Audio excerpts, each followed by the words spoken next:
자, 휴가철이 다가오는 만큼 해외 여행을 계획하시는 분들 많으실 겁니다.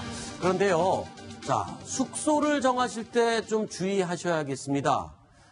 자, 우리 한국 여성 여행객이요, 에어비앤비, 그러니까 인터넷에서 싸게 민박을 골라주는 이 서비스로 일본에 갔다가, 자, 일본의 숙소 주인으로부터 성폭행을 당하는 일이 있었다고요? 이용 기자, 어떻게 된 일입니까, 이게? 네, 지난 16일 날 후쿠오카 현에서 발생한 사건인데요. 네. 한국인 여성 2명이 그 에어비앤비를 통해서 그 숙박업소에 들어갔습니다. 네. 그래서 잘 숙박도 하고 있는데 자정쯤 되니까 민박집 주인이 술을 권했고 네. 피해자들은 이걸 좀 마셨습니다.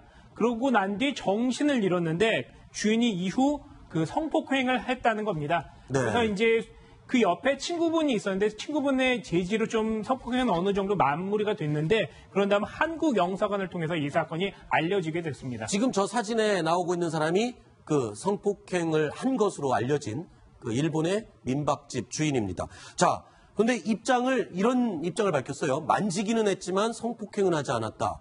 지금 혐의를 완전히 부인하고 있는 상태네요.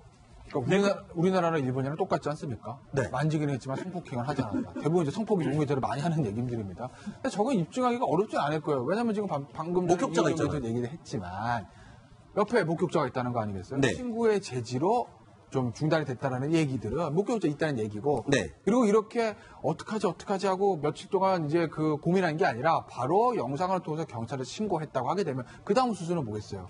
바로 병원에 갑니다. 네. 병원에 가서 체내를 검사를 하죠. 성폭행 네. 사건 같은 경우에 증거를 채취해야 되니까. 그렇기 때문에 아마 일본 경찰에도 지금 증거를 가지고 있을 확률이 높기 때문에 뭐 만지기만 하고 뭐 어쩌고 저쩌고 아무리 말을 해봐야 증거 네. 앞에는 뭐 저런 진술은 다 무용지물인 거죠. 자, 지금 저희가 얘기를 하는 포인트는요, 이 에어비앤비 사이트를 통해서 해외에 민박을 구했을 경우에 이 좀 문제가 있을 수 있다. 이 점을 지금 지적을 하고 싶은 겁니다. 심지어 다른 곳에서는 또 한국인 커플이 역시 에어비앤비로 숙소를 잡았는데 거기서 몰래 카메라를 또 찾는 일이 있었다면서요? 네, 한 인터넷 커뮤니티를 통해서 알려진 내용인데요. 한국인 커플이 있습니다. 이 커플들이 그 에어비앤비를 통해서 그 일본에 역시 가봤는데 거기에서 이제 자려고 하고 좀 움직여다 보니까 화재 경보기가 좀 이상했습니다. 네. 거기에 파란색 불이 깜빡깜빡거리고 뭔가 쳐다보는 게 카메라 같은 느낌이 들어서 그것을 살펴보고 분해해서 봤더니 내용물이 이게 몰래 카메라였습니다. 네. 그래서 그 흔히 우리들도 보면 모텔 같은데 이런 몰카 장치를 하는 나쁜 사람들이 있는데 그런 것들을 일본에 있는 에어비앤비를 통해서 들어간 숙박업소에서도 했다는 것이 밝혀진 사건입니다. 네.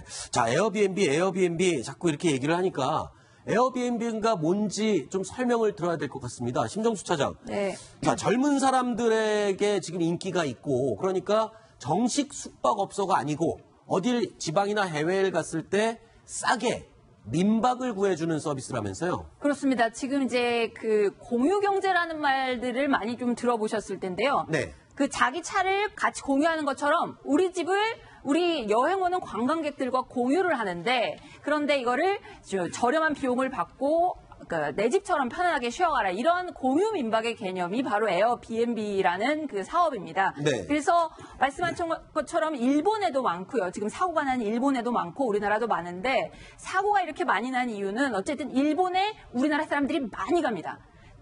그 작년인가요? 작년 기준으로 봤을 때 일본으로 여행 간 여행객 수 중에 중국인보다도 한국인이 더 많았다고 합니다. 이렇게 많이 가다 보니까는 이 많은 여행객들을 노린 범죄가 많아지고 네. 또 특히나 일본, 사실 저도 일본에 혼자 많이 갔었거든요. 네. 결혼 전에 많이 갔었는데 왜냐하면 일본은 안전하다는 생각이 듭니다. 그렇죠. 여자 혼자 다녀도 치안이나 이런 것들이 굉장히 잘 돼 있다는 그런 생각을 하기 때문에 안심하고 갑니다. 네. 안심하고 가고 워낙 한국인들이 많이 가기 때문에 민박집 같은 데도 가도 별탈 없겠지라고 네. 생각을 하게 되거든요.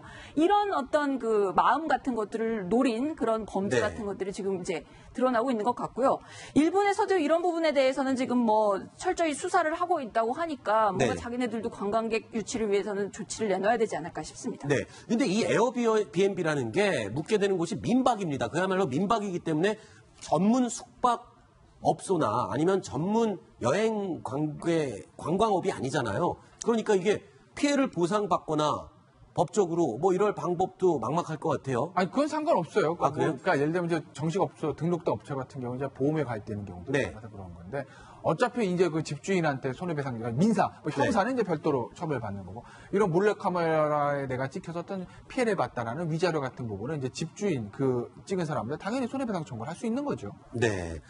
하나 더 황당한 일본에 여행을 갔던 사람 중에 에어비앤비 숙소에 갔는데 시신이 있던 적도 있었다고요, 유종 기자? 네, 최근 5일에 발생한 건데요. 역시 후쿠오카 현에서 발생한 사건입니다. 일단 그 숙소업소에 들어갔더니 사람이 목을 매달아서 자살한 사건이 발생했습니다. 그렇게 되면 일단 들어간 사람 입장에서는 여기에 연루되지 않을 수가 없고요. 또 조사를 받게 됩니다. 그렇다 보면 여행 갔던 기분이 많이 잡치게 되는데 네. 다행히 본인이 뭐 그 피의자는 아니니까요. 간단하게 조사하고 끝났지만 이런 상황도 발생하게 됩니다. 네, 기분을 망치기 쉽죠. 잡친다는 것보다는. 네, 알겠습니다.